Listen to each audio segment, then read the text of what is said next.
for these networks, and then weight 100. Now we can check the status of the mapping server, the R4. This is the R4. I'm using the for example, show LISP site detail. Look at here. In show LISP site detail, we can see which ETRs registers which, for example, EID prefixes. First, for the EID prefix of 192.168.10, 2 ETR until now registered their for example, EIDs. The first ETR is router 2. Router 2 advertised this EID prefix with the for example, priority of 1. Router 2 advertised 192.168.10 with the priority of 1, and router 1 advertised with the priority of 2. Okay, it's okay. And then for the 192.168.20, router 2 advertised the priority 2, and router 1 advertised the priority 1. This means that for the 192.168.10, router 2 is the preferred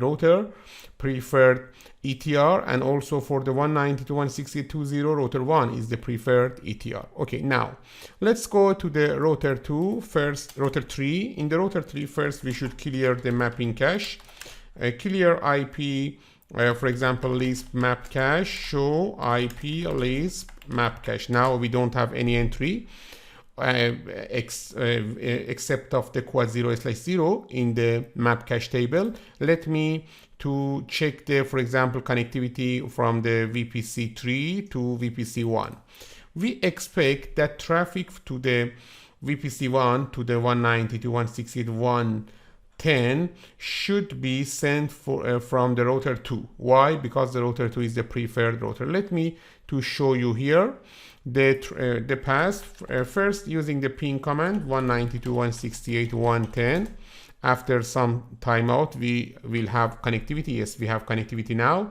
Let me check the, for example, map cache in the router 3, show IP LISP map cache. As you can see, for 192.168.10/24, the locator is quad 2. Why quad 2 in this time is the locator of these networks? Because R4 sends our map request received from the router 3 to router 2, and router 2 answer me. Let me check the Wireshark. This is our Wireshark capture, and as you can see here, there is map reply from the router 2.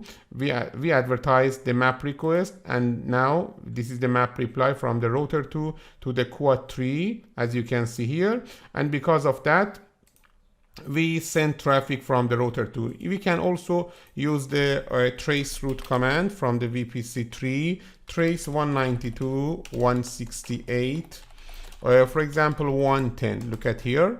The traffic first goes to the 192.168.31 router 3, then to the router 4 because this is the pass. This is the only pass, and then traffic goes to the router 2 and finally reaches to the VPC 1. Okay, very good. Now we can check the connectivity with the VPC 2. We expect that this traffic should go from the router 1 to the VPC 2, okay, from the VPC 3 ping 192.168.210, for example. After some second, we have connectivity, very good. Now let me check the R3's map cache table. Okay, look at here. Here we have for example, locator of the 192 for the EID prefix of 192.168.20/24, the locator quad 1. As you can see, the priority of both locators are 1. Why? You know that R1 and R2 should advertise their EIDs to the mapping server with the priority, okay? And mapping server, after selecting the best priority, should encapsulate our map request to the, for example, the higher priority ETR, means the lowest number, and then that ETR should answer directly with the map reply message to the, for example, source routing locator, and after that we can send traffic. As you can see here, we have connectivity from the router 1 to 192.168.20 and to the, for example, route 192.168.10 from the router 2.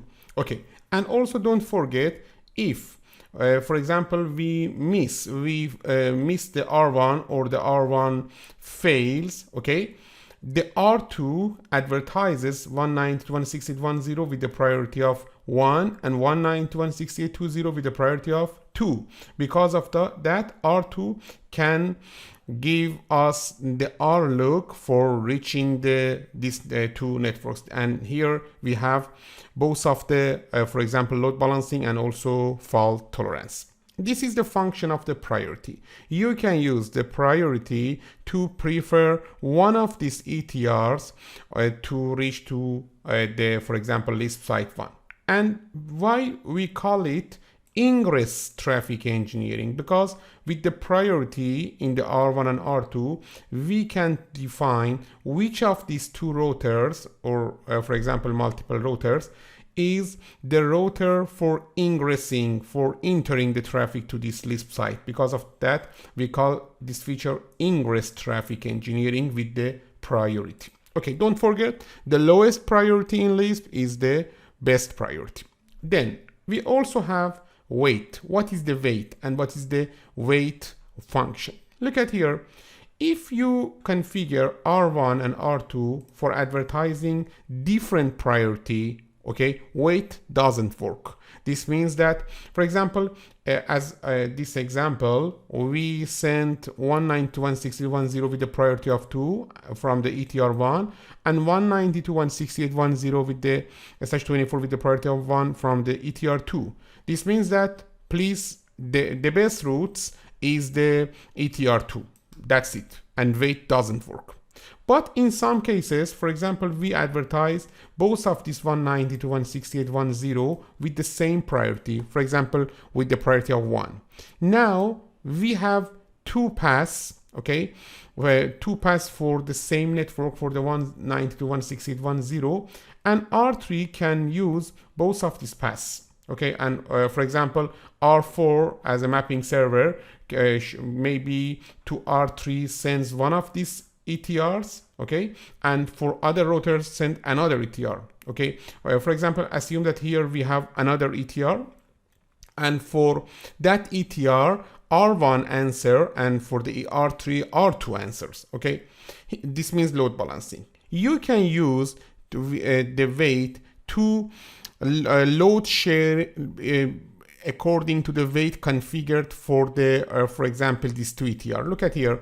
Assume that I'm configuring the weight of 40, okay, weight 40 for the 192.168.1.0/24 from the ETR1, and also weight of 60, okay, for the weight of the route received from the 190 for the 192.168.1.0/24 received from ETR2. Now let me to show you these two paths. Okay, now we have two R look for the 192.168.1.0/24.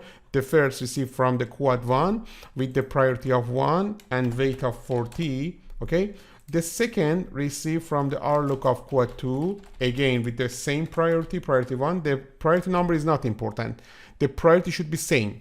And the weight of 60. What does this mean? This means that you can use the weight for the load share, for the rate of load share between these two routing locator. For example, MS mapping server should use the 40% of the request with the quad 1 and the 60% of the request with the quad 2, because if you want to calculate 40 plus 60 means 100, is the result is 100, and because of that 40 over 100 means 40% of the request should be redirected to R1, and 60% of the traffic should be redirected to the, for example, R2 to reply.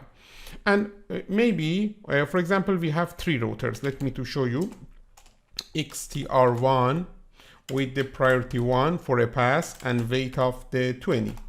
And also we have XTR2, okay, with the priority of 1 again for 1 EID with the weight of 40.